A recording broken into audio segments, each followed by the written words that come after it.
ഹരേ Krishna.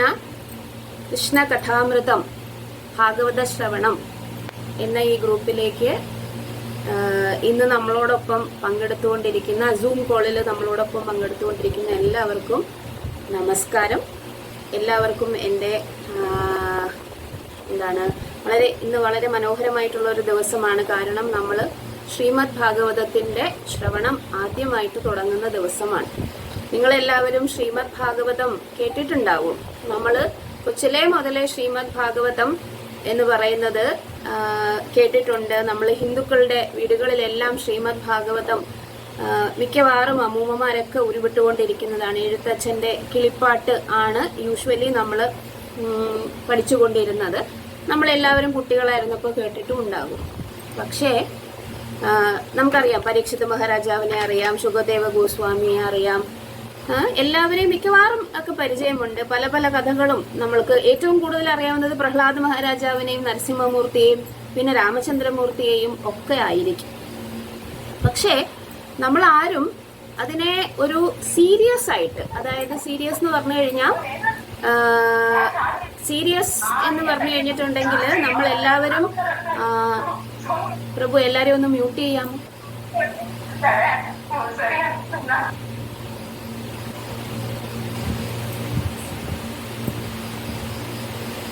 Serious എന്ന് പറഞ്ഞു കഴിഞ്ഞിട്ടുണ്ടെങ്കിൽ നമ്മൾ ശ്രീമദ് ഭാഗവതം എന്ന് പറയുന്നത് സാക്ഷാത് ശ്രീകൃഷ്ണ ഭഗവാൻ ആണ് എന്ന് കരുതി അതിനെ സമീപിച്ചിട്ടുണ്ടാവുകയില്ല. ശ്രീമദ് ഭാഗവതം എന്ന് പറയുന്നത് വൈഷ്ണവരില് ഏറ്റവും സ്വാധീനം ചെലുത്തുന്ന ഒരു ഗ്രന്ഥമാണ്. ഭഗവത്ഗീതയും ശ്രീമദ് ഭാഗവതവുമാണ് ശ്രീല പ്രഭുപാദ് നമ്മുടെ ആധ്യാത്മിക പുരോഗതിക്ക് വേണ്ടിയിട്ട് എന്നും ദിനവും വായിക്കണം. നിത്യം ഭാഗവത സേവയാ, ഭാഗവതത്തിൽ തന്നെ പറയുന്നുണ്ട് നിത്യം ഭാഗവത സേവയാ എന്ന്. അപ്പോ അങ്ങനെ ഒരു ഉദ്യമത്തിലേക്കാണ് ഇന്ന് നമ്മൾ എത്തുന്നത്. നമ്മൾ ഇന്നു മുതൽ എല്ലാ വ്യാഴാഴ്ചയും മുടക്കം വരാതെ, അത്യാവശ്യമുണ്ടെങ്കിൽ മാത്രമേ മുടക്കം വരികയുള്ളൂ. മുടക്കം വരാതെ എല്ലാ ആഴ്ചയും വ്യാഴാഴ്ച ദിവസങ്ങളിൽ ഒരു അരമണിക്കൂർ നമ്മൾ ഭാഗവതത്തിനെ ശ്രവിക്കും. പക്ഷെ നമ്മൾക്കറിയാം, ഭാഗവതം എന്ന് പറയുന്നത് 18,000 ശ്ലോകമുണ്ട്. അത് മാത്രമല്ല, 12 സ്കന്ധം ഉണ്ട്. അതിനകത്ത് 335 ചാപ്റ്ററുകളുണ്ട്. അപ്പൊ ഇതെല്ലാം നമ്മൾ ഈ ശ്ലോകങ്ങളെല്ലാം വായിച്ചിട്ട് എന്ത് ചെയ്യും? നമുക്ക് അതിന് ഡീറ്റെയിൽഡ് ആയിട്ട് ഓരോ വേർഡ് ബൈ വേർഡ് ആ ശ്ലോകങ്ങളെല്ലാം പഠിച്ചു പോകാൻ നമുക്ക് സാധിക്കുകയില്ല. അതിന് മിക്കവാറും ഒരു ആയുസ് മുഴുവൻ എടുത്തേക്കാം. പക്ഷെ നമുക്കറിയില്ല നമ്മൾ എന്താണ് ഈ ലോകം വിട്ടു പോകാൻ പോകുന്നത്. അപ്പൊ അതിനു മുന്നേ ഭാഗവതത്തിന്റെ എസെൻസ് എന്ന് പറയുന്നത് നമ്മൾക്ക് എന്ത് ചെയ്യാം? ശ്രീമദ് ഭാഗവതം എന്ന് പറയുന്നത് ശ്രീകൃഷ്ണ ഭഗവാന്റെ രൂപം തന്നെയാണെന്ന് മനസ്സിലാക്കിക്കൊണ്ട് ഭക്തിയെ ഉയർത്താൻ വേണ്ടിയിട്ടാണ് ഈ ഒരു ഭാഗവതത്തിനെ നമ്മൾ എന്ത് ചെയ്യുന്നത്? അപ്രോച്ച് ചെയ്യുന്നത്, അല്ലെങ്കിൽ ഭാഗവതത്തിനെ നമ്മൾ കാണാൻ ശ്രമിക്കുന്നത്. അപ്പോൾ ശ്രീമദ് ഭാഗവതം ഇന്നു മുതൽ നമ്മൾ ആരംഭിക്കുമ്പോൾ നമ്മൾ വേർഡ് ബൈ വേർഡ് അല്ലെങ്കിൽ വേഴ്സ് ബൈ വേഴ്സ് അല്ല, നമ്മൾ അതിന്റെ കഥാതന്തുവിനെയാണ്, അതായത് ശ്രീമദ് ഭാഗവതം ഒരു പ്രത്യേക ക്രമത്തിലാണ് പുരോഗമിക്കുന്നത്. ആ ക്രമത്തിൽ പുരോഗമിക്കുമ്പോൾ അതിന്റെ കഥാതന്തുവാണ് നമ്മൾ മനസ്സിലാക്കാൻ ശ്രമിക്കുന്നത്. നമ്മളുടെ ഉദ്ദേശം ശ്രീമദ് ഭാഗവതത്തിന് അതിലെ കഥാപാത്രങ്ങളുമായി പരിചയപ്പെടുക, എങ്ങനെയാണ് ആ കഥാപാത്രങ്ങൾ നമ്മളുടെ ജീവിതത്തിൽ സ്വാധീനം ചെലുത്താൻ വേണ്ടിയിട്ട് നമ്മൾ എങ്ങനെയാണ് ആ കഥാപാത്രങ്ങളെ ഉൾക്കൊള്ളേണ്ടത്, ഇതെല്ലാം നമ്മൾ പഠിക്കും. അപ്പൊ അങ്ങനെ പഠിക്കുമ്പോൾ ശ്രീമദ് ഭാഗവതം നിങ്ങൾക്ക് ഒരുപാട് ആസ്വാദ്യമായി തീരുകയും ചെയ്യും. ഇതാണ് നമ്മളുടെ ഈ ഒരു ഭാഗവത ശ്രവണം എന്ന കൃഷ്ണകഥാമൃതം എന്ന ഒരു ഗ്രൂപ്പിന്റെ ഉദ്ദേശം. അപ്പൊ നമുക്ക് കൂടുതൽ നീട്ടാതെ നമുക്ക് ശ്രീമദ് ഭാഗവതത്തിലേക്ക് കടക്കാം. അതിനു മുമ്പ് നമ്മളുടെ ഗുരുവിന്റെയും ഭഗവാന്റെയും കാരുണ്യത്തിന് വേണ്ടിയിട്ട് പ്രാർത്ഥിക്കാം. ഒരു ചെറിയ കീർത്തനം.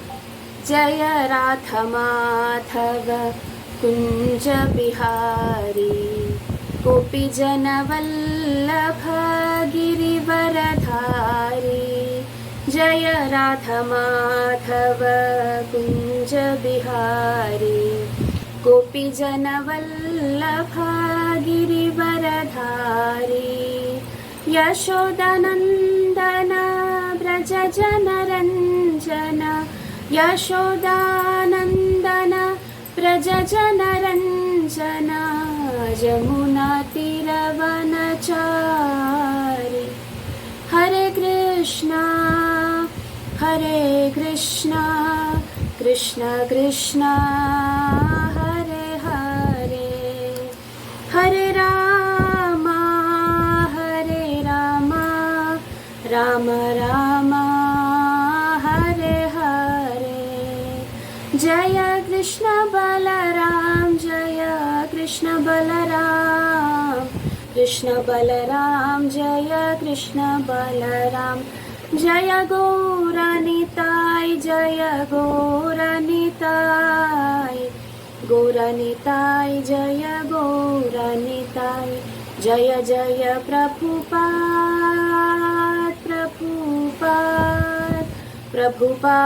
जय जय प्रभुपाद जय जय गुरुदेव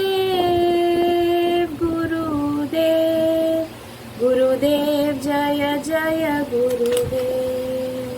हरे कृष्ण। ओम नमो भगवते वासुदेवाय। ओम नमो भगवते वासुदेवाय। ओम नमो भगवते वासुदेवाय। नमः ओम विष्णुपादाय कृष्णप्रेष्ठाय भूतले श्रीमदे भक्तिवेदान्त स्वामिन् इति नामिने नमस्ते सरस्वते देवे गौरवाणी प्रचारिणे निर्विशेष शून्यवादी पाश्चात्य देशधारिणे जय श्री कृष्ण चैतन्य प्रभु नित्यानंद श्री अद्वैत गदाधरा श्रीवासादि गौर भक्त वृंद हरे कृष्ण कृष्ण कृष्ण हरे हरे हरे राम राम राम हरे हरे। ഹരേ കൃഷ്ണ.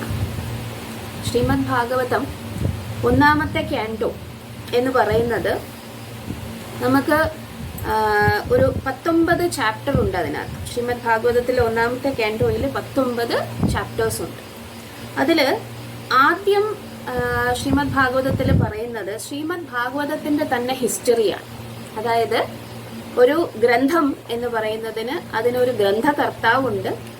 2 ആ ഗ്രന്ഥത്തിനെ വായിച്ച് മനസ്സിലാക്കി മറ്റുള്ളവർക്ക് പറഞ്ഞു കൊടുക്കാനുള്ള ഒരു പ്രീച്ചർ അല്ലെങ്കിൽ അതിൻ്റെ അത് ഉപദേശിച്ചു കൊടുക്കുന്ന ആളുണ്ട്. 2 മൂന്നാമത്തത് അത് കേൾക്കാനുള്ള ഒരു ശ്രോതാവുണ്ട്. ഈ 3 പേരുടെയും കഥകളാണ് അല്ലെങ്കിൽ ഈ 3 പേരുടെയും കാര്യങ്ങളാണ് ശ്രീമദ് ഭാഗവതം ഒന്നാമത്തെ ക്യാൻറ്റോയിൽ നമ്മൾക്ക് പ്രതിപാദിച്ചിരിക്കുന്ന കാര്യം. ഒന്ന് ഗ്രന്ഥകർത്താവ്. ആരാണ് ഗ്രന്ഥകർത്താവ്? വ്യാസദേവൻ. നമുക്കറിയാം. വ്യാസദേവനെ കുറിച്ച് പറയുന്നുണ്ട്. എങ്ങനെയാണ് ശ്രീമദ് ഭാഗവതം എഴുതാൻ വ്യാസദേവന് ഒരു എന്താണ് സൗകര്യമുണ്ടായത്? ആരാണ് അതിന് വ്യാസദേവന് പ്രചോദനം നൽകിയത്? എന്തുകൊണ്ടാണ് വ്യാസദേവൻ ശ്രീമദ് ഭാഗവതം രചിക്കാൻ വേണ്ടി ഉദ്ദേശിച്ചത്? ഇതെല്ലാം ഒന്നാമത്തെ ക്യാൻറ്റോയിൽ പറയുന്നു. പല ചാപ്റ്ററുകളിലായി പറയുന്നു. ഇനി രണ്ടാമത് ഈ ശ്രീമദ് ഭാഗവതം വ്യാസദേവൻ വന്നിട്ട് തൻ്റെ ശിഷ്യനായ അല്ലെങ്കിൽ തൻ്റെ മകനും ശിഷ്യനുമായ ശുകദേവ ഗോസ്വാമിക്ക് അരുളി ചെയ്തു. ശ്രീമദ് ഭാഗവതത്തിന്റെ പ്രീച്ചർ എന്ന പേരിൽ അറിയപ്പെടുന്നത് ശുകദേവ ഗോസ്വാമിയാണ്. ശുകദേവ ഗോസ്വാമിയുടെ ജനനവും മറ്റു കാര്യങ്ങളും ഈ ശ്രീമദ് ഭാഗവതത്തിൽ വിവരിക്കുന്നുണ്ട്. അതും ഒന്നാമത്തെ ക്യാൻറ്റോയിൽ വിവരിക്കുന്നുണ്ട്.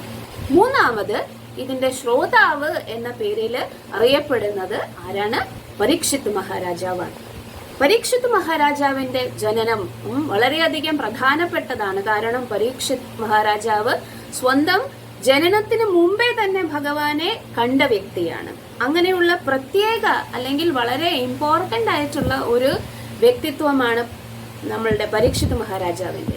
അദ്ദേഹത്തിന്റെ ജനനത്തെക്കുറിച്ചും അദ്ദേഹത്തിന്റെ രാജ്യം എങ്ങനെയാണ് അദ്ദേഹം തന്റെ പ്രൈം യൂത്ത്, അതായത് യൗവനത്തിന്റെ ആ മുതിർന്ന അവസ്ഥയിൽ എങ്ങനെയാണ് പരീക്ഷിത് മഹാരാജാവ് ഈ ശ്രീമദ് ഭാഗവതം കേൾക്കാൻ വേണ്ടിയിട്ട് അദ്ദേഹം മരണം കാത്ത് തക്ഷകൻ എന്ന് പറയുന്ന ആ ഒരു സ്നേക്ക് ബേർഡ് കഴിച്ചിട്ട് എങ്ങനെയാണ് മരിക്കാൻ വേണ്ടിയിട്ട് വിധി വന്നത് എന്നും അപ്പോ തന്നെ എല്ലാ അറ്റാച്ച്മെന്റും വിട്ടിട്ട് എന്താണ് അൾട്ടിമേറ്റ് ഗോൾ, ഒരാളുടെ സ്വധർമ്മം അല്ലെങ്കിൽ ഒരാളുടെ പരമ ലക്ഷ്യം എന്താണെന്ന് മനസ്സിലാക്കാൻ വേണ്ടിയിട്ട് ചിന്തിക്കുന്നതും അദ്ദേഹം എവിടെ പോകുന്നതും ഗംഗാ നദിയുടെ തീരത്ത് പോകുന്നതും. അനേകം ഋഷിമാര് വന്നിട്ട് ഈ ഒരു അവസരത്തിന്, അതായത് അദ്ദേഹത്തെ പോലെയുള്ള വളരെ മികച്ച ഒരു ഭക്തൻ എങ്ങനെയാണ് സ്വന്തം ജീവിതം അവസാനിപ്പിക്കുന്നത്, അതിന് തയ്യാറെടുക്കുന്നത് എന്ന്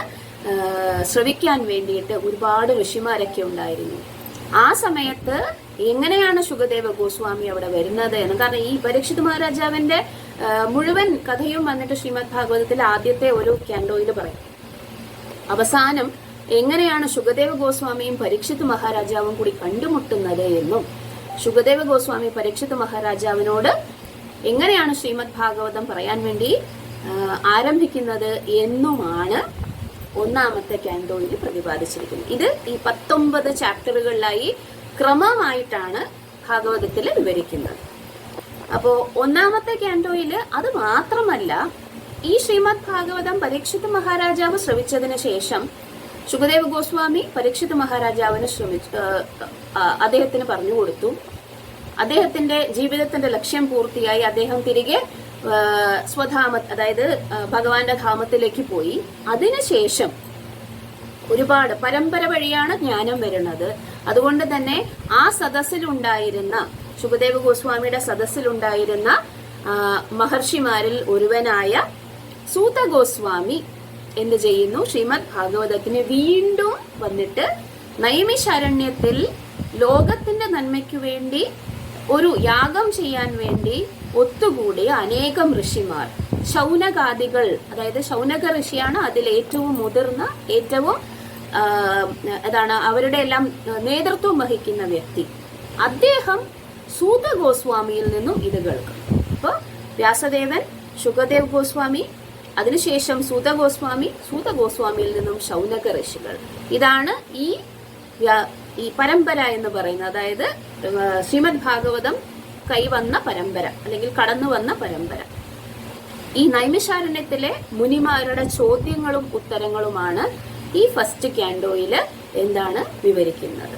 അപ്പൊ ഇത്രയും കാര്യമാണ് ആദ്യത്തെ ക്യാൻഡോയിൽ വിവരിക്കുന്നത്. നമുക്ക് വളരെ എളുപ്പത്തിൽ വേണമെങ്കിൽ സംക്ഷിപ്തം എന്ന രീതിയിൽ ഇത്രയും പറയാം. പക്ഷേ ശ്രീമദ് ഭാഗവതത്തിലെ ക്യാൻഡോ 1 എന്ന് പറയുന്നത് ഏറ്റവും മനസ്സിലാക്കാൻ ബുദ്ധിമുട്ടുള്ള ഒന്നാണ്. അതിൽ ഒന്നാമത്തെ ശ്ലോകം, രണ്ടാമത്തെ ശ്ലോകം, മൂന്നാമത്തെ ശ്ലോകം ഇത് കഥാതന്തുവിൽ നിന്നും വ്യത്യസ്തമായിട്ട്, കഥ തുടങ്ങുന്നതിന് മുമ്പ് കഥാതന്തുവിൽ നിന്നും വ്യത്യസ്തമായിട്ട് ഈ 3 ശ്ലോകങ്ങൾ ആദ്യം തന്നെ ഉൾക്കൊള്ളിച്ചിരിക്കുന്നു. ഒന്നാമത്തെ ശ്ലോകം എന്ന് പറയുന്നത് വസ്തുനിർദ്ദേശം എന്ന് പറയും. അതായത് ശ്രീമദ് ഭാഗവതം ഏത് വസ്തുവിനെ കുറിച്ചാണോ പ്രതിപാദിക്കുന്നത് അതിനെയാണ് വസ്തുനിർദ്ദേശം എന്ന് പറയുന്നത്. പ്രതിപാദ്യ വിഷയം എന്ന് വേണമെങ്കിൽ പറയാം. ഇപ്പൊ രാമായണത്തിലെ പ്രതിപാദ്യ വിഷയം എന്ന് പറയുന്നത് ശ്രീരാമചന്ദ്രമൂർത്തിയാണ്, അല്ലെ? ശ്രീമദ് ഭാഗവതത്തിലെ പ്രതിപാദ്യ വിഷയം ആരാണ്? ശ്രീകൃഷ്ണ ഭഗവാനാണ്. അപ്പോ ഗ്രന്ഥം തുടങ്ങുന്നതിന് മുമ്പ് തന്നെ ആ ഗ്രന്ഥത്തിലെ ഒന്നാമത്തെ ശ്ലോകത്തില് എന്താണ് ഉൾക്കൊള്ളിക്കുന്നത്? പ്രതിപാദ്യ വിഷയം. ഇനി രണ്ടാമത്തെ ശ്ലോകത്തില് ശ്രീമദ് ഭാഗവതത്തിന്റെ ഗ്ലോറീസ്, ഗ്രേറ്റ്നെസ് അല്ലെങ്കിൽ അതിന്റെ മഹത്വത്തെ കുറിച്ചാണ് പറയുന്നത്. മൂന്നാമത്തെ ശ്ലോകത്തില് ആ ഗ്രേറ്റ് ആയിട്ടുള്ള ശ്രീമദ് ഭാഗവതം, മഹത്തരമായിട്ടുള്ള ശ്രീമദ് ഭാഗവതം വായിക്കാൻ വേണ്ടിയിട്ട് നമ്മളെ എല്ലാവരെയും ക്ഷണിക്കുകയാണ്. ശ്രീമദ് ഭാഗവതത്തിന്റെ സ്വീറ്റ്നെസ് അല്ലെങ്കിൽ മാധുര്യം എന്താണ് എന്ന് നമ്മൾക്ക് പറഞ്ഞു തരുന്നു. ഈ 3 ശ്ലോകങ്ങളുമാണ് പറ്റുമെങ്കിൽ നമ്മളുടെ സമയം അനുവദിക്കുന്നുണ്ടെങ്കിൽ നമ്മൾ ഇന്ന് കാണാൻ പോകുന്നത്. പക്ഷെ അതിനു മുമ്പ് ശ്രീമദ് ഭാഗവതത്തിന് എന്തിനാണ് നമ്മൾ ഇത്ര ഇമ്പോർട്ടൻസ് കൊടുക്കുന്നത് എന്നും കൂടി നമുക്കൊന്ന് അറിയണ്ടേ. ശ്രീമദ് ഭാഗവതത്തിനെ കുറിച്ചുള്ള ചൈതന്യ മഹാപ്രഭു, നമ്മൾക്കറിയാം, സ്വയം ശ്രീകൃഷ്ണ ഭഗവാൻ 500 വർഷങ്ങൾക്ക് മുമ്പ് ഭൂമിയിൽ നാമസങ്കീർത്തനം പ്രചരിപ്പിക്കാൻ വേണ്ടിയിട്ട് അവതരിച്ചു. അദ്ദേഹത്തിന്റെ പേര് ചൈതന്യ മഹാപ്രഭു, ശ്രീകൃഷ്ണ ചൈതന്യ മഹാപ്രഭു എന്നാണ്. സ്വയം ശ്രീകൃഷ്ണ ഭഗവാനാണ്, രാധാഭാവത്തിലാണ് അദ്ദേഹം പ്രകടമായത്. അപ്പൊ അദ്ദേഹത്തിന്റെ വാക്കുകളിൽ, അദ്ദേഹത്തിന്റെ അഭിപ്രായത്തില് 5 കാര്യങ്ങളെ കുറിച്ച് പറയുന്നുണ്ട്. 5 അഭിപ്രായമാണ് അദ്ദേഹത്തിനുള്ളത്. അതൊരു ശ്ലോകത്തിന്റെ രൂപത്തില് ചൈതന്യ മത്തമഞ്ജുഷ എന്ന പേരില് ഒരു പുസ്തകത്തിൽ പ്രതിപാദിച്ചിരിക്കുന്നു. നിങ്ങൾ എല്ലാവരും കേട്ടിട്ടുണ്ടാകും. ആരാധ്യോ ഭഗവാൻ പ്രജേശതനയസ് തത്ഥാമ വൃന്ദാവനം രമ്യാ കാചിതുപാസനാ വ്രജവധൂ വർഗേണ വാ കൽപിതാ. ശ്രീമദ്ഭാഗവതം പ്രമാണം അമലം പ്രേമ പുമർത്ഥോ മഹാൻ. ശ്രീചൈതന്യ മഹാപ്രഭോർമദമിതം തത്രാദരാനാപര. 5 കാര്യങ്ങളാണ്. 1, ആരാധ്യോ, ആരാധിക്കേണ്ട വ്യക്തി ഭഗവാൻ വ്രജേശതനയൻ. ആരാണ് വ്രജേശതനയൻ? നന്ദമഹാരാജാവിന്റെ പുത്രനായ ശ്രീകൃഷ്ണ ഭഗവാൻ. തത് ധാമ വൃന്ദാവനം. 2, നമ്മൾ ഏത് ധാമത്തിനെയാണ് ഏറ്റവും ഉയർന്നതായിട്ട് കണക്കാക്കേണ്ടത്? അതീന്ദ്രിയമായിട്ടുള്ള ആ ഗോലോക വൃന്ദാവനത്തിനെയാണ്. വൃന്ദാവനം, തത് ധാമ വൃന്ദാവനം. പിന്നെ എന്താണ്? ഉപാസന. എന്ത് തരത്തിലുള്ള ആരാധനയാണ് നമ്മൾ ഭഗവാനെ പ്രീതിപ്പെടുത്താൻ വേണ്ടി ഏറ്റവും ടോപ്പ് മോസ്റ്റ് ആയിട്ട് ചെയ്യേണ്ടത്? ഗോപിമാർ എങ്ങനെയാണോ ഭഗവാനെ ആരാധിച്ചിരുന്നത് അതേപോലെ. എന്താണ്? രമ്യാ കാചിത് ഉപാസന വ്രജവധൂ വർഗേണയാ കൽപ്പിത. 3ാമത്തെ കാര്യം. 1, ആരാധ്യോ ഭഗവാൻ വ്രജേശതനയ. 2, തദ്ധാമ വൃന്ദാവനം. 3, രമ്യാ കാചിത് ഉപാസന വ്രജവധൂ വർഗേണയാ കൽപ്പിത. ഇനി 4ാമത്തേത്, എന്താണ് അതിന്റെ അതോറിറ്റി, അല്ലെങ്കിൽ ഏത് ഗ്രന്ഥമാണ് അതിന്റെ അതോറിറ്റി? ശ്രീമദ് ഭാഗവതം പ്രമാണം.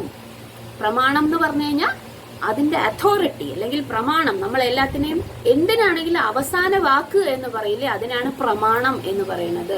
സോ ശ്രീമദ് ഭാഗവതമാണ് പ്രമാണം, അത് അമലമാണ്. പിന്നെ എന്താണ് ജീവിതത്തിന്റെ അവസാനത്തെ ലക്ഷ്യം, അല്ലെങ്കിൽ എന്തിനു വേണ്ടിയിട്ടാണ് നമ്മൾ ഈ തരം കാര്യങ്ങളൊക്കെ, ഈ ധർമ്മത്തിനെയൊക്കെ നമ്മൾ ഫോളോ ചെയ്യുന്നത്? പ്രേമ പുമർത്ഥു. പുരുഷ അർത്ഥത്തിലെ ഏറ്റവും ടോപ്പ് മോസ്റ്റ് എന്ന് പറയുന്നത് എന്താണ്? ഭഗവത് പ്രേമം. നമ്മളുടെ ഗോൾ എന്ന് പറയുന്നത് ഭഗവത് പ്രേമമാണ്. ഈ 5 കാര്യങ്ങളും ഇതില് ശ്രീമദ് ഭാഗവതം എന്ന് പറയുന്നത് പ്രമാണമാണെന്ന് പറയുന്നു. പുരുഷ അർത്ഥത്തിൽ, അതായത് ഈ മോക്ഷം എന്ന് നമ്മൾ പറയില്ലേ, ധർമ്മ അർത്ഥ കാമ മോക്ഷ, ഈ 4 കാര്യങ്ങളിൽ ഏറ്റവും ടോപ്പ് മോസ്റ്റ് മോക്ഷമാണ്. അതിലും ഏറ്റവും ഉന്നതമായിട്ടുള്ള മോക്ഷം എന്ന് പറയുന്നത് തിരികെ നമ്മളുടെ യഥാർത്ഥ രൂപത്തിൽ അല്ലെങ്കിൽ ഭഗവാന്റെ ദാസൻ എന്ന രൂപത്തിൽ തിരികെ എത്തുക എന്നുള്ളതാണ് മോക്ഷത്തിന്റെ യഥാർത്ഥത്തിലുള്ള അർത്ഥം എന്ന് പറയുന്നത്. മോക്ഷപ്രാപ്തി എന്ന് പറയുന്നത് തിരികെ ഗോലോക വൃന്ദാവനത്തിൽ എത്തുന്നതാണ്. അതുകൊണ്ട് തന്നെ ഈ 5 കാര്യങ്ങളും നമ്മൾക്ക് ചൈതന്യ മഹാപ്രഭുവിന്റെ അഭിപ്രായത്തിൽ ഇത് 5ഉം വന്നിട്ട് കൺക്ലൂസീവ് ഒപ്പീനിയൻ ആണ്. അതായത് ഇതല്ലാതെ വേറൊരു വഴിയും ഇല്ല എന്ന തരത്തിലാണ് ചൈതന്യ മഹാപ്രഭു നമ്മൾക്ക് പറഞ്ഞു തന്നിരിക്കുന്നത്. ഇനി അത്ഭുതം എന്ന് പറയട്ടെ, ഈ 5 കാര്യങ്ങളും ശ്രീമദ് ഭാഗവതം വായിക്കുന്നത് കൊണ്ട് തന്നെ നമുക്ക് ലഭ്യമാകും. അതായത് ഭഗവാനെ കുറിച്ച്, ഒബ്ജക്ട് ഓഫ് വർഷിപ്പ് ആരാണെന്ന് നമുക്ക് മനസ്സിലാകും. ധാമത്തിനെ കുറിച്ച്, വൃന്ദാവനത്തിനെ കുറിച്ച് പറയും. വർഷിപ്പ് എങ്ങനെയാണ് ഗോപിമാര് ഭഗവാനെ വർഷിപ്പ് ചെയ്യേണ്ടതെന്ന് പറയും. ശ്രീമദ് ഭാഗവതം എങ്ങനെയാണ് സ്പോട്ട്ലെസ് ആയിരിക്കുന്ന പുരാണമായിരിക്കുന്നത്, കാരണം എല്ലാ അവതാരങ്ങളും അതിൻ്റെ അകത്ത് ഡിസ്കസ് ചെയ്യും. അതാണ്. പിന്നെ ഇത് വായിച്ചു കഴിഞ്ഞിട്ടുണ്ടെങ്കിൽ നമ്മൾക്ക് എന്ത് കിട്ടും? പ്രേമം. അതായത് ശ്രീകൃഷ്ണ ഭഗവാനോടുള്ള പ്രേമം വളരെ താമസം വിനാ തന്നെ കിട്ടും എന്നാണ് പറയുന്നത്. അതുകൊണ്ട് തന്നെ ചൈതന്യ മഹാപ്രഭു ശ്രീമദ് ഭാഗവതത്തിനെ എംഫസൈസ് ചെയ്തിരിക്കുന്നു, അല്ലെങ്കിൽ അതിന്റെ ആവശ്യകതയെക്കുറിച്ച് വീണ്ടും വീണ്ടും നമ്മൾക്ക് ഉറപ്പ് പറഞ്ഞിരിക്കുന്നു. നമുക്കറിയാം, രൂപഗോസ്വാമി ഭക്തിരസാമൃത സിന്ധു എന്ന് പറയുന്ന ഗ്രന്ഥത്തില് 64 ഭക്തിയുടെ അംഗങ്ങളെ കുറിച്ച് പറയുന്നുണ്ട്. അതിൽ 5 അംഗങ്ങൾ വളരെ ഇമ്പോർട്ടന്റ് ആണെന്ന് പറയുന്നുണ്ട്. 1 സാധു സംഘം, 2 നാമസങ്കീർത്തനം, 3 ശ്രീമൂർത്തി സേവ അല്ലെങ്കിൽ ഭഗവാന്റെ വിഗ്രഹത്തിന്, അർച്ചാ വിഗ്രഹത്തിനെ സേവിക്കുക, 4 മധുരാവാസം, 5 ഭാഗവത ശ്രവണം. അതിലും ഏറ്റവും ടോപ്പ് മോസ്റ്റ് ആയിട്ടുള്ള ഈ 5 കാര്യങ്ങളിലും എന്തുണ്ട്? ഭാഗവത ശ്രവണമുണ്ട്. അപ്പോ ഭക്തിയുടെ അംഗങ്ങളിലെ ഏറ്റവും ഇമ്പോർട്ടന്റ് ആയിട്ടുള്ളത് അതിൽ ഒരെണ്ണമാണ് ശ്രീമദ് ഭാഗവതത്തിന്റെ ശ്രവണം എന്ന് പറയുന്നത്. അതുകൊണ്ടാണ് ശ്രീമദ് ഭാഗവതത്തിനെ എല്ലാ സ്ക്രിപ്ചേഴ്സ്, അതായത് വൈദിക സാഹിത്യങ്ങളിലും വെച്ച് ക്രസ്റ്റ് ജൂവൽ, ക്രൗൺ ജൂവൽ എന്ന് പറയുന്നത്. മകുടം എന്ന് നമ്മൾ പറയും. മകുടത്തിലെ ആ പ്രത്യേകതയുള്ള രത്നം എന്ന് പറയും. കാരണം ശ്രീമദ് ഭാഗവതത്തിലെ എല്ലാത്തിന്റെയും എസെൻസ് ഉണ്ട്. വേദാന്ത സൂത്രത്തിന്റെ പരിഭാഷ, നാച്ചുറൽ പരിഭാഷയാണ് എന്ത്? ഈ ശ്രീമദ് ഭാഗവതം എന്ന് പറയുന്നത്. അതിനും ഒരു കാരണമുണ്ട്. വ്യാസദേവൻ തന്റെ ഭക്തിയുടെ പരിപക്വമായിട്ടുള്ള അവസ്ഥയിലാണ് ശ്രീമദ് ഭാഗവതം എഴുതിയത്. അതും ശ്രീമദ് ഭാഗവതത്തിന്റെ ഒരു ഗ്ലോറിയാണ്. പിന്നെ ഉണ്ട് ശ്രീമദ് ഭാഗവതം സ്വയം കൃഷ്ണൻ തന്നെയാണ്. നിങ്ങൾക്കറിയാമോ, ശ്രീമദ് ഭാഗവതം 1ാമത്തെ ക്യാൻറ്റോ മുതൽ നമ്മൾ വായിച്ചു പോകുമ്പോൾ 12ാമത്തെ ക്യാൻറ്റോ വരെ എത്തുമ്പോൾ ഭഗവാന്റെ ദർശനം എടുക്കുകയാണ് നമ്മൾ ചെയ്യുന്നത്.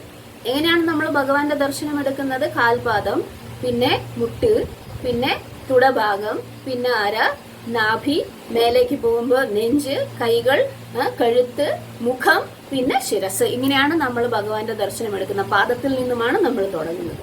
ശ്രീമദ് ഭാഗവതം 1ാമത്തെ ക്യാൻറ്റോ മുതൽ 12ാമത്തെ ക്യാൻറ്റോ വരെ നമ്മൾ വായിക്കുമ്പോൾ നമ്മൾ സെയിം കാര്യം, അതായത് നമ്മൾ ഭഗവാനെ ദർശിക്കുകയാണ് ചെയ്യുന്നത്. പ്രത്യക്ഷത്തിൽ ശ്രീമദ് ഭാഗവതം ഭഗവാൻ തന്നെയാണ്. അതാര് പറഞ്ഞു? ഭാഗവതം ശ്രീകൃഷ്ണ ഭഗവാന്റെ ബോഡിയാണെന്ന് പറയുന്നതിലും ഒരു ഇതുണ്ട്. എന്താണ്? പാദൗ യദീയോ പ്രഥമ ദ്വിതീയോ തൃതീയ തുര്യോ കഥിതായ ദൂരു നാഭീസ്തദാ പഞ്ചമഹേവ ഷഷ്ടോ ഭുജാന്തരം ദോർയുഗളം തഥാന്യോ കണ്ഠസ്തു രാജൻ നവമോ യദീയോ മുഖാരവിന്ദം ദശമ പ്രഫുല്ലം ഏകാദശോ യസ്യ ലലാടപട്ടം ശിരോപിതു ദ്വാദശ ഏവ ഭാതി. അതായത് ഇതിനകത്തെല്ലാം നമ്മൾ ഭഗവാന്റെ ഓരോരോ വ്യത്യസ്തമായിട്ടുള്ള ക്യാൻറ്റോസിൽ ഭഗവാനെ എങ്ങനെയാണ് കാണുന്നത് എന്ന് പഠിക്കുകയാണ്. ശ്രീമദ് ഭാഗവതം ദർശിക്കുമ്പോൾ ആദ്യത്തെ 2 ക്യാൻറ്റോസ് എന്ന് പറയുന്നത് ഭഗവാന്റെ കാലുകളാണ് എന്ന് പ്രതിപാദിക്കുന്നു. അടുത്ത ഒരു ക്യാൻറ്റോ എന്ന് പറയുന്നത് ഭഗവാൻ, 3ാമത്തെ ക്യാൻറ്റോ എന്ന് പറയുന്നത് ഭഗവാന്റെ മുട്ടുകളാണ് എന്ന് പറയുന്നു. ഇനി അതിന്റെ മേലേക്ക് പോകുമ്പോൾ 4ാമത്തെ ക്യാൻറ്റോ എന്ന് പറയുന്നത് അദ്ദേഹത്തിന്റെ തുടകളാണെന്ന് പറയുന്നു.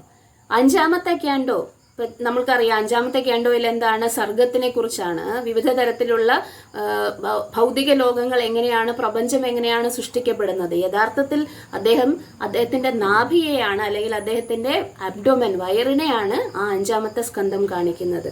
പിന്നെ 6ാമത്തെ സ്കന്ധം എന്ന് പറയുന്നത് അദ്ദേഹത്തിന്റെ നെഞ്ചാണ്, ചെസ്റ്റിനെയാണ്. 7ഉം 8ഉം സ്കന്ധങ്ങൾ അദ്ദേഹത്തിന്റെ ഭുജങ്ങളാണ്. ഭുജാന്തരം ദോർയുഗളം തഥാന്യവും. 9ാമത്തെ ഭാഗം എന്ന് പറയുന്നത്, 9ാമത്തെ ക്യാൻറ്റോ എന്ന് പറയുന്നത് അദ്ദേഹത്തിന്റെ ത്രോട്ടാണ്, അതായത് കണ്ഠമാണ്. പിന്നെ ഏറ്റവും ഭംഗിയുള്ള ഭഗവാന്റെ മുഖം എന്ന് പറയുന്നത് ദശമ പ്രഫുല്ലം, മുഖ അരവിന്ദം ദശമ പ്രഫുല്ലം എന്നാണ് പറയുന്നത്. പിന്നെ ലലാടപട്ടം, അതായത് നെറ്റി, അദ്ദേഹത്തിന്റെ നെറ്റി എന്ന് പറയുന്നത് എന്താണ്? 11ാമത്തെ ക്യാൻറ്റോ. ഇനി 12ാമത്തെ ക്യാൻറ്റോ എന്ന് പറയുന്നത് അദ്ദേഹത്തിന്റെ ശിരസാണ്. ഇങ്ങനെ നമ്മൾ ശ്രീകൃഷ്ണ ഭഗവാനെ ആക്ച്വലി കാണുകയാണ് ചെയ്യുന്നത് ശ്രീമദ് ഭാഗവതം വായിക്കുന്നതിലൂടെ എന്ന് പറയുന്നു. ഇനി നമുക്ക് നേരെ ശ്രീമദ് ഭാഗവതത്തിന്റെ ഗ്ലോറീസ് ആണ് നമ്മൾ ഇത്ര നേരവും പറഞ്ഞത്. നമുക്ക് നോക്കാം 10 മിനിറ്റിനുള്ളിൽ നമുക്ക് 1ാമത്തെ ശ്ലോകം ശ്രദ്ധിക്കാൻ കഴിയുമോ എന്ന്. ആ ശ്രീമദ് ഭാഗവതം 1ാമത്തെ ശ്ലോകം എന്ന് പറയുന്നത് വളരെയധികം ഇമ്പോർട്ടന്റ് ആയിട്ടുള്ള ശ്ലോകമാണ്. എന്താണ് ഞാൻ പറഞ്ഞത് നേരത്തെ? വസ്തുനിർദ്ദേശം, പ്രതിപാദ്യ വിഷയം എന്ന് നമ്മൾ പറഞ്ഞു അല്ലെ. വസ്തുനിർദ്ദേശം എന്ന് പറഞ്ഞാൽ എന്ത് വസ്തുവിനെ കുറിച്ചാണോ അവിടെ പ്രതിപാദിക്കാൻ പോകുന്നത് അതിനെയാണ് പ്രതിപാദ്യ വിഷയം എന്ന് പറയുന്നത്. നിങ്ങൾക്ക് സ്ക്രീനിൽ കാണാം. നമുക്ക് ആ ശ്ലോകം വായിക്കാം. ഓം നമോ ഭഗവതേ വാസുദേവായ ജന്മാദ്യസ്യ യതോന്വയാത് ഇതരതശ്ചാർത്ഥേഷ്വഭിജ്ഞസ്വരാട് തേനേ ബ്രഹ്മഹൃദയ ആദികവയേ മുഹ്യന്തി യത്സൂരയാ തേജോ വാരിമൃദാം യഥാ വിനിമയോ യത്ര ത്രിസർഗോ മൃഷാ ധാംനാ സ്വേന സദാ നിരസ്തകുഹകം സത്യം പരം ധീമഹി. ശ്രീകൃഷ്ണ ഭഗവാൻ, അതായത് നമ്മളുടെ പ്രതിപാദ്യ വിഷയം ശ്രീമദ് ഭാഗവതത്തില് ആരാണ്? ശ്രീകൃഷ്ണ ഭഗവാനാണ്. അതെങ്ങനെയാണ്? ശ്രീമദ് ഭാഗവതത്തില് ഒരുപാട് ആൾക്കാരെ കുറിച്ച് പറയുന്നുണ്ടല്ലോ. രാമചന്ദ്രമൂർത്തിയെ കുറിച്ച് പറയുന്നു, നരസിംഹമൂർത്തിയെ കുറിച്ച് പറയുന്നു, പ്രഹ്ലാദ് മഹാരാജാവിനെ കുറിച്ച് പറയുന്നു, പൃഥു മഹാരാജനെ കുറിച്ച് പറയുന്നു, വാമനമൂർത്തിയെ കുറിച്ച് പറയുന്നു, ഒരുപാട് ആൾക്കാരെ കുറിച്ച് പറയുന്നില്ലേ? പിന്നെ എന്തുകൊണ്ടാണ് ശ്രീമദ് ഭാഗവതം പ്രതിപാദ്യ വിഷയം എന്ന് പറയുന്നത് ശ്രീകൃഷ്ണ ഭഗവാൻ, അതായത് വാസുദേവനാണെന്ന് പറയുന്നത്? അതിനുമുണ്ട്. ശ്രീമദ് ഭാഗവതത്തിൽ 335 ചാപ്റ്റേഴ്സ് ഉണ്ട്, 12 ക്യാൻറ്റോസ് ഉണ്ട്, 18,000 വേഴ്സസ് ഉണ്ട്. ഇതില് 90 ചാപ്റ്റർ ആണ് 10th ക്യാൻറ്റോ. എന്താണ് ദശമസ്കന്ധം? ശ്രീകൃഷ്ണ ഭഗവാന്റെ ജീവിതത്തെ കുറിച്ച് പ്രതിപാദിക്കുന്ന ആ ദശമസ്കന്ധം എന്ന് പറയുന്നത് 90 ചാപ്റ്റേഴ്സ് ഉണ്ട്. 335 90 ചാപ്റ്റേഴ്സ് ഉണ്ട്. ഇനി 31 ചാപ്റ്റർ എന്ന് പറയുന്നത് 11ാമത്തെ ക്യാൻറ്റോയാണ്. അതായത് ഏകാദശ സ്കന്ധം എന്ന് പറയുന്നത് 31 ചാപ്റ്റേഴ്സ്, ഉദ്ധവ ഗീത എന്ന പേരിൽ അറിയപ്പെട്ടിരിക്കുന്നത്. അത് രണ്ടും കൂടെ ചേർത്തിട്ട് 90 31 കൂടെ ചേർത്തിട്ട് 131 ചാപ്റ്റേഴ്സ്. 335 131 ചാപ്റ്റേഴ്സ് ഭഗവാനെ കുറിച്ച് മാത്രമാണ് പ്രതിപാദിക്കുന്നത്. ഇനി ആ മറ്റ് ക്യാൻറ്റോകളിലെല്ലാം സ്ഥിരം നമ്മൾ ഭഗവാനെ കുറിച്ച് പറയും, ശ്രീകൃഷ്ണനെ കുറിച്ചാണ് ഇൻഡയറക്ട്ലി പറയുന്നത്. അവിടെ പറയുന്നത് എല്ലാം വന്നിട്ട് അദ്ദേഹത്തിന്റെ എന്തിനെ കുറിച്ചാണ്? അവതാരങ്ങളെ കുറിച്ചാണ്. അപ്പോ പ്രതിപാദ്യ വിഷയം ആരാണ്? യഥാർത്ഥത്തിൽ ശ്രീകൃഷ്ണ ഭഗവാൻ തന്നെയാണ്. സബ്ജക്ട് മാറ്റർ അല്ലെങ്കിൽ വസ്തു അല്ലെങ്കിൽ പ്രതിപാദ്യ വിഷയം എന്ന് പറയുന്നത്.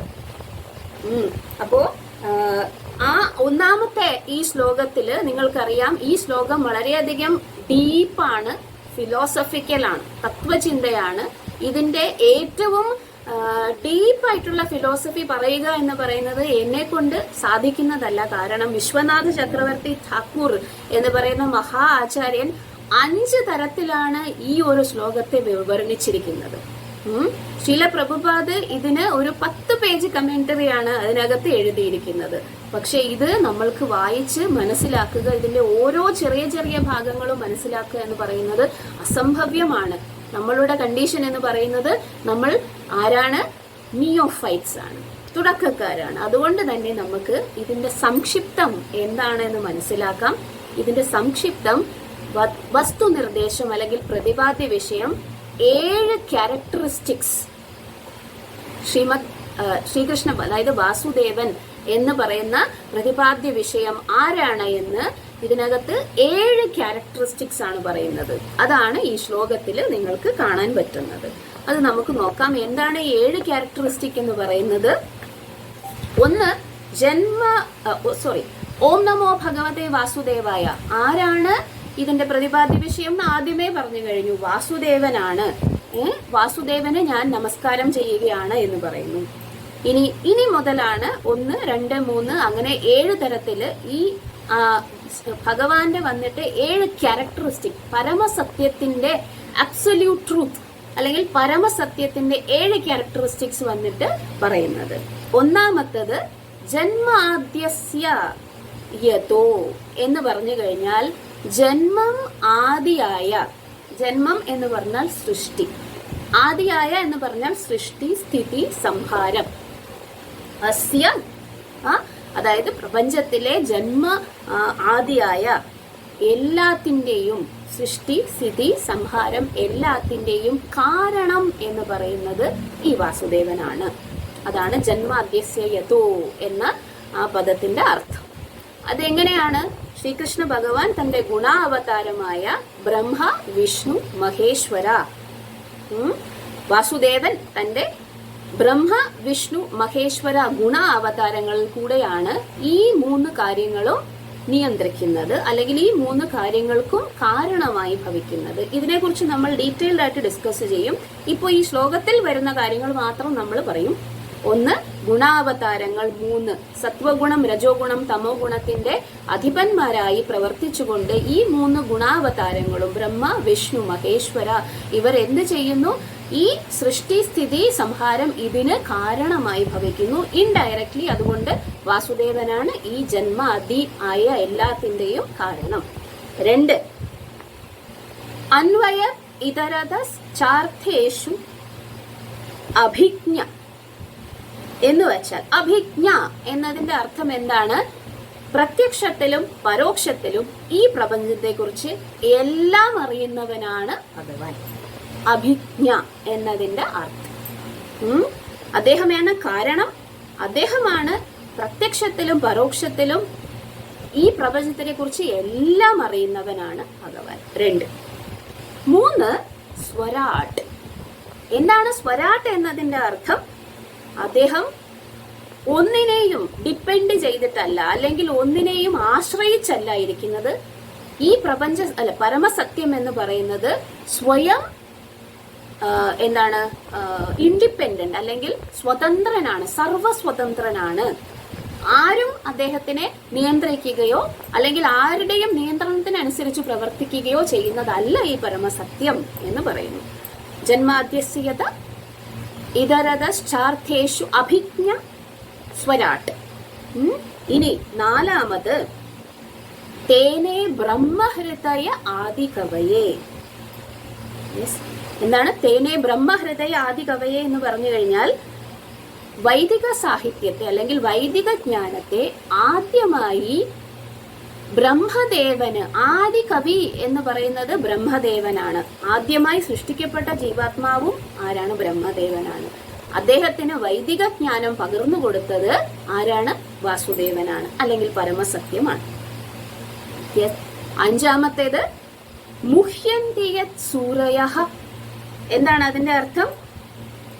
സൂരയഃ എന്ന് പറഞ്ഞു കഴിഞ്ഞാൽ ഈവൻ ദേവന്മാർ പോലും അദ്ദേഹത്തെ മനസ്സിലാക്കാൻ സാധിക്കുകയില്ല.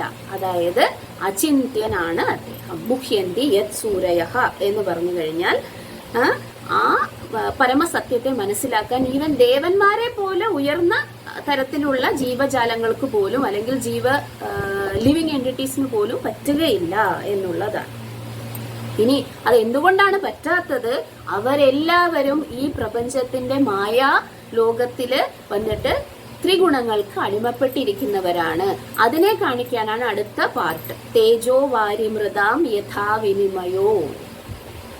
തേജോ വാരിമൃതാം യഥാ എന്ന് പറയുന്നത്, ഉദാഹരണത്തിന് ഇവരെല്ലാവരും ബിവിൽഡേർഡ് ആണ്, അല്ലെങ്കിൽ എല്ലാവരും മായയ്ക്ക് അല്ലെങ്കിൽ മോഹത്തിന് അടിമപ്പെട്ടിരിക്കുകയാണ്. നമ്മൾ വെള്ളത്തില് എന്തിനെ കാണും? തീയിനെ കാണും, തീയില് വെള്ളത്തിനെ കാണും. ഇങ്ങനെ പലതരത്തിൽ മോഹത്തിന് അടിമപ്പെട്ടിരിക്കുന്നവരാണ് എല്ലാ ജീവജാലങ്ങളും. അതില് ദേവന്മാർ പോലും അതിൽ നിന്നും മുക്തരല്ല. അതുകൊണ്ട് തന്നെ അവർക്ക് പോലും ഈ വാസുദേവനെ മനസ്സിലാക്കാൻ കഴിയുകയില്ല എന്നാണ് പറയുന്നത്. ബിവിൽഡറാണ്.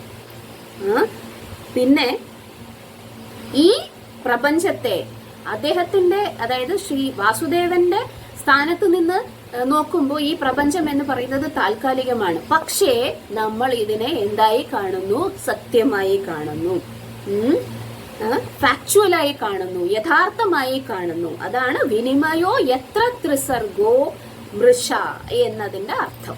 വാസുദേവൻ സൃഷ്ടിച്ചിരിക്കുന്ന ഈ പ്രപഞ്ചത്തെ താൽക്കാലികമാണെങ്കിലും അദ്ദേഹത്തിന്റെ തന്നെ ഗുണങ്ങളുടെ പ്രഭാവം കൊണ്ട് നമ്മൾ അതിനെ എന്തായി കാണുന്നു? സത്യമായി കാണുന്നു, അല്ലെങ്കിൽ ഫാക്ച്വലായി കാണുന്നു. ഇനി ഇതാണ് 6. 7 ധാംനാ സ്വേന നിരസ്ത കുഹകം. ധാംനാ സ്വേന സദാ നിരസ്ത കുഹകം. ഇതൊക്കെയാണെങ്കിലും ഈ വാസുദേവൻ ഈ പ്രപഞ്ചത്തിൽ വന്നിട്ട് അല്ല അധിവസിക്കുന്നത്. അദ്ദേഹത്തിന്റെ എക്സ്പാൻഷൻസ് മാത്രമേ ഈ പ്രപഞ്ചത്തിൽ വന്നിട്ട് നമ്മളോടൊപ്പം പരമാത്മാവായിട്ട് ഇരിക്കുന്നുള്ളൂ. അദ്ദേഹം എവിടെയാണ്? ധാംനാ സ്വേന സദാ നിരസ്ത. ധാംനാ സ്വേന എന്ന് പറഞ്ഞാൽ അദ്ദേഹത്തിന്റെ സ്വധാമമായിട്ടുള്ള ഗോലോക വൃന്ദാവനം, അതീന്ദ്രിയ ലോകം, ഏറ്റവും ടോപ്പ് മോസ്റ്റ് പ്ലാനറ്റിലാണ് അദ്ദേഹം നിലനിൽക്കുന്നത്, അല്ലെങ്കിൽ അദ്ദേഹം സ്ഥിരം വസിക്കുന്നത്. ആ സത്യം, പരമസത്യത്തെ, സത്യം പരം ധീമഹി, ഞാൻ പ്രണമിക്കുന്നു എന്നാണ് ഈ ശ്ലോകത്തിന്റെ അർത്ഥം. അപ്പോൾ ഇവിടെ ശ്രീകൃഷ്ണ ഭഗവാന്റെ അല്ലെങ്കിൽ വാസുദേവന്റെ 7 ക്യാരക്ടറിസ്റ്റിക്കിനെയാണ് പ്രതിപാദിക്കുന്നത്. ജന്മാദ്യസ്യ, എല്ലാത്തിന്റെയും സോഴ്സ്. അന്വയത് ഇതരതശ്ചാർത്ഥേഷു അഭിജ്ഞ, ഇൻഡയറക്ട്ലി ഡയറക്ട്ലി എല്ലാത്തിന്റെയും അഭിജ്ഞൻ അല്ലെങ്കിൽ എല്ലാത്തിനെയും കുറിച്ചും അറിവുള്ളയാൾ. സ്വരാട്, ഇൻഡിപെൻഡന്റ് അല്ലെങ്കിൽ സ്വതന്ത്രൻ, സർവസ്വതന്ത്രൻ. ബ്രഹ്മദേവന് ആദ്യമായി തന്റെ വേദജ്ഞാനം പകർന്നു നൽകിയവൻ. ദേവന്മാരാൽ പോലും എന്ത് ചെയ്യുന്നില്ല? അദ്ദേഹത്തിനെ മനസ്സിലാക്കാൻ കഴിയുന്നില്ല. കാരണം എല്ലാവരും ആർക്കടിമപ്പെട്ടിരിക്കുന്നു? ഈ പ്രപഞ്ചത്തിൽ വന്നിട്ട് മോഹത്തിന് അടിമപ്പെട്ടിരിക്കുന്നു. പിന്നെ ഈ പ്രപഞ്ചം വന്നിട്ട് അദ്ദേഹത്തിന്റെ ത്രിഗുണങ്ങൾ കൊണ്ട്, അതായത് അദ്ദേഹം സൃഷ്ടിച്ച ത്രിഗുണങ്ങൾ കൊണ്ട്, ഭഗവാന്റെ ത്രിഗുണങ്ങൾ കൊണ്ട് എന്ത് ചെയ്തിരിക്കുന്നു? നമ്മൾ ഫാക്ച്വലായി കാണുന്നു. പക്ഷേ അദ്ദേഹം ഈ ലോകത്തിൽ അല്ല സ്ഥിതി ചെയ്യുന്നത്. അദ്ദേഹം സദാ തന്റെ ധാമമായിട്ടുള്ള ഗോലോക വൃന്ദാവനത്തിലാണ് സ്ഥിതി ചെയ്യുന്നത്. അങ്ങനെയുള്ള പരമസത്യത്തെ ഞാൻ നമിക്കുന്നു എന്നാണ് ഈ ശ്ലോകത്തിൽ പറയുന്നത്. അപ്പോൾ നമ്മൾക്ക് നമ്മുടെ സമയം ഏകദേശം തീരാറായിരിക്കുന്നു. നമ്മൾക്ക് ഈ ഒരു ശ്ലോകം വന്നിട്ട് ഡിസ്കസ് ചെയ്തുകൊണ്ട് ആദ്യത്തെ വസ്തുനിർദ്ദേശം, പ്രതിപാദ്യ വിഷയം എനിക്ക് തോന്നുന്നു നിങ്ങൾക്ക് മനസ്സിലായി കാണുമെന്ന്. എന്തെങ്കിലും സംശയമുണ്ടെങ്കിൽ നമുക്ക് സമയമുണ്ട്, കുറച്ച് നമുക്ക് അതിനെക്കുറിച്ച് ഡിസ്കസ് ചെയ്യാം. ജോയിൻ ചെയ്ത എല്ലാവർക്കും നന്ദി. ഹരേ കൃഷ്ണ.